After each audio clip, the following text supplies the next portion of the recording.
First of all I would like to thank every one of you जिन्होंने भाई सब Roman Reigns के music video पे ऐसा सपोर्ट दिखाया। भाई 4000 व्यूज भी नहीं हुए हैं और 1000 लाइक्स एंड 500 कमेंट्स। वो अलग बात है, कमेंट्स उस तरीके के नहीं है, but I like it, I like it.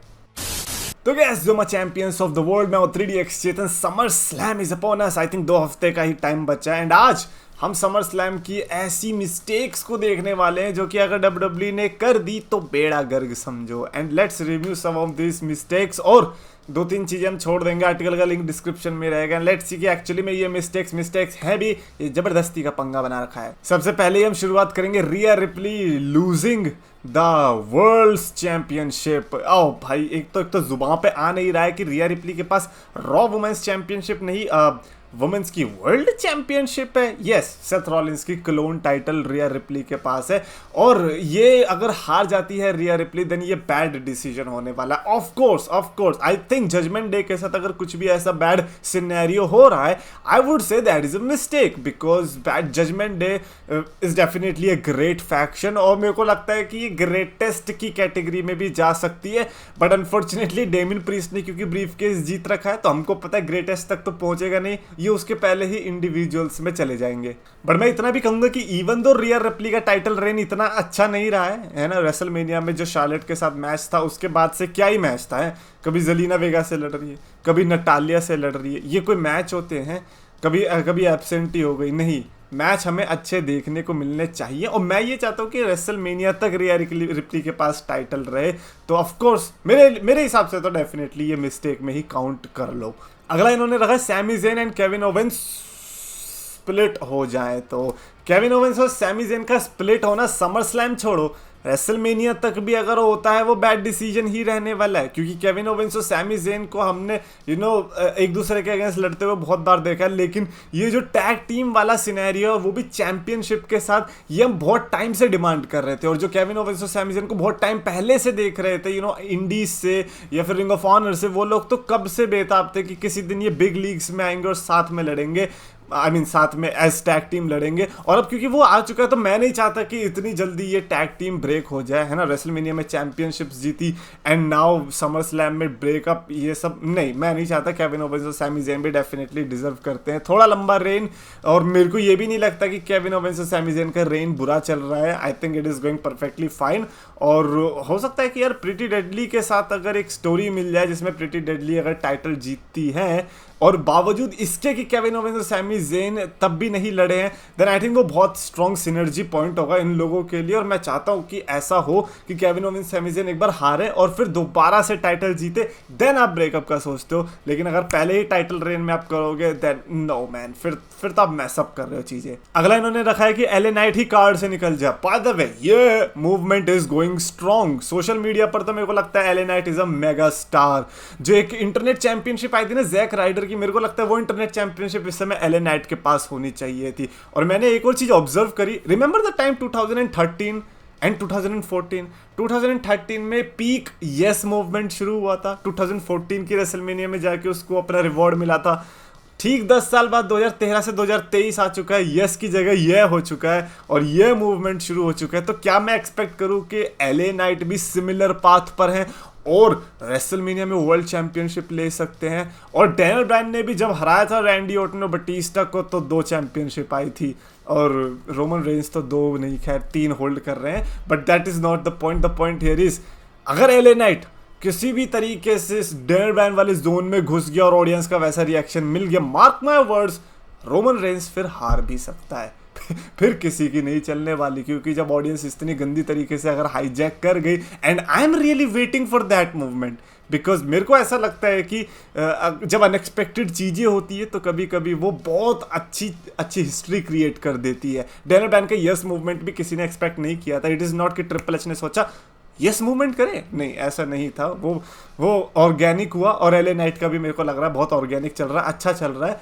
तो अभी नज़र नहीं लगाते। और रही बात समर स्लैम के कार्ड से मिस होने की, ये तो मत कर देना बस। ये कोई स्मैकडाउन का एपिसोड तो है नहीं कि तुम एलए नाइट को गायब कर दोगे और अगर कर दिया तो फिर जूते भी पड़ने वाले हैं बिकॉज एलए नाइट अब एक अलग लेवल पर ऑपरेट करना शुरू हो चुका है। अगला इन्होंने रखा ईओ स्काई जो फेल हो जाए कैश इन करने में। यार ईओ स्काई अगर फेल हो जाती है कैश इन करने में, मेरे को ऐसा लगता है कि अगर वो सक्सेसफुल भी हो गई तो भी क्या है, I mean at this point women's division जो है बड़ा स्टेल सा लग रहा है, like apart from Rhea Ripley और नहीं आई थिंक हाँ बस रिया रिप्ली ही है, और थोड़ा बहुत मैं कहूँगा कि ट्रिश और बैकी की स्टोरी लाइन, उसके अलावा ऐसा वुमेन्स डिवीजन में मेरे को कुछ खास स्पेशल दिखाई नहीं दे रहा है। इवन अगर ईओ स्काई चैंपियनशिप जीतती भी आई डोंट थिंक सो कि ज़्यादा लोग उस चीज़ के लिए एक्साइटेड होंगे, तो फॉर मी आई थिंक ज़्यादा फर्क पड़ेगा नहीं। अगर फेल हो भी जाता है कैश इन, ग्रेट, हिस्ट्री में पहली सुपरस्टार बनेगी फीमेल डिवीजन से जिन्होंने अपना कैश इन जो है फेल किया। अगला इन्होंने रखा है कोडी रोड्स अगर हार गए ब्रॉक लेसनर से तो that would be a mistake. Oh first of all we are talking about the beast Brock Lesnar here, the beast. अबे भाई या बीस्ट ब्रॉक लेसनर तो जेसीबी को हरा सकता है, फिर तो ये कोडी रोड्स है, और कोडी रोड्स का हारना क्यों मिस्टेक होगा? ऑब्वियसली जब ऐसी सिचुएशंस आती हैं तब आप एक अलग ही तराजू पर होते हो, आप नहीं चाहते कि एक भी पलड़ा जो है भारी, और इसीलिए हमने देखा 1-1 की सिचुएशन से ये चल रहा है ना। तो अगर यहाँ पर जो भी जीतेगा, जो कि मेरे को लगता होगा ही, क्योंकि अगर यहाँ पे रिजल्ट नहीं आया देन राइवलरी लंबी खिंचेगी और रिजल्ट आना जरूरी है। और अगर ब्रॉक लेसनर जीतते हैं देन कोडी रोड्स के फ्यूचर का क्या होगा? क्या हम उन्हें एक लेजिट कंपेटिटर भी मान सकते हैं रोमन रेंस की टाइटल के लिए? और अगर कोडी रोड्स जीत जाते हैं देन ब्रॉक लेसनर का तो बंटाधार हो गया, फिर ब्रॉक लेसनर को कोई कैसे सीरियसली लेगा? तो डब्ल्यूडब्ल्यूई के लिए जो डबल एज्ड स्वॉर्ड आई है ना, ये बहुत ही ज़्यादा खतरनाक साबित होने वाली है। और मेरे को लगता है कि किसी भी मैच में प्रिडिक्शन करना आसान होगा समर स्लैम के लिए, but this match is definitely going to be a 50-50% prediction and और मतलब मेरे मुंह में तो शब्द ही नहीं आ रहे इस मैच को लेके, बिकॉज अब मैं इस चीज़ को एनालाइज करने की कोशिश कर रहा हूँ that Cody Rhodes and Brock Lesnar आमने सामने, and the winner is going to be definitely main eventing WrestleMania next year. मेरे को ऐसा लगता है बिकॉज ये बहुत बड़ी डील है इस समय। कोडी रोड्स मेरे को लगता है दोबारा से मेन इवेंट कर सकता है अगर यहाँ से जीतता है तो, और अगर ब्रॉक लेसनर जीतता है तो mark my words Brock Lesnar भी किसी तरीके से नेक्स्ट ईयर के मेन इवेंट में घुस जाएगा। मेरी प्रिडिक्शन की रही बात, वो तो समर स्लैम की प्रिडिक्शन वीडियो में आ ही जाएगा। अगला इन्होंने रखा है जे ऊसो हरा दे अगर रोमन रेंस को, that would be the mistake according to this.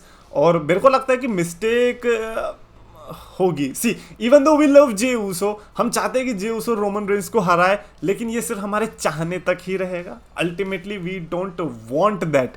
एक जो डिजायर होती है ना और एक जो नीड होती है, दोनों में बड़ा डिफरेंस आ जाता है। मेरे को लगता है नीड नहीं है ना, हम जे ऊसो को फुल सपोर्ट करने वाले हैं, बट स्पीयर तक, जैसे ही स्पीयर पड़ेगी हम रोमन रेंस के फैन हो जाने वाले हैं for sure in this match. और ऊपर से जिस तरीके से Roman Reigns versus Seth Rollins के लिए लोग एंटिसिपेट कर रहे हैं, इट मीन्स कि लोग पहले से ही सोच के बैठे कि भैया रोमन रेंस तो जे ऊसो को हरा ही रहा है। तो ये तो मिस्टेक मैं कहूँगा कि हो सकती है, बट यू नेवर नो, क्या पता जो ये मूवमेंट हम एक्सपेक्ट कर रहे हैं डेनियल ब्रायन जैसा एलए नाइट के लिए अप अंटिल रेसलमेनिया, हो सकता है कि वो जे ऊसो के साथ हो जाए। बट यहीं पर अगर चैंपियनशिप बंदा जीत गया तो रेसलमेनिया तक क्या ले जाएगा? तो यस, बड़ी वियर्ड सिचुएशन है। और मेरे को ऐसा भी लगता है कि अगर जे ऊसो यहाँ पे हार गया then it would be difficult for Jey Uso to come back as main event Jey, और हो सकता है कि फिर या तो उनके करता धरता जिमी आए कि भैया अब मैं हूँ जे ऊसो की जगह लेने वाला, या फिर जे और जिमी के बीच ही कुछ ऐसा हो कि रेसलमेनिया में हमें जिमी वर्सेस जे देखने को मिले और जिमी जो है जे ऊसो को हरवाने में सबसे बड़ा रोल प्ले करे at SummerSlam. Anything can happen.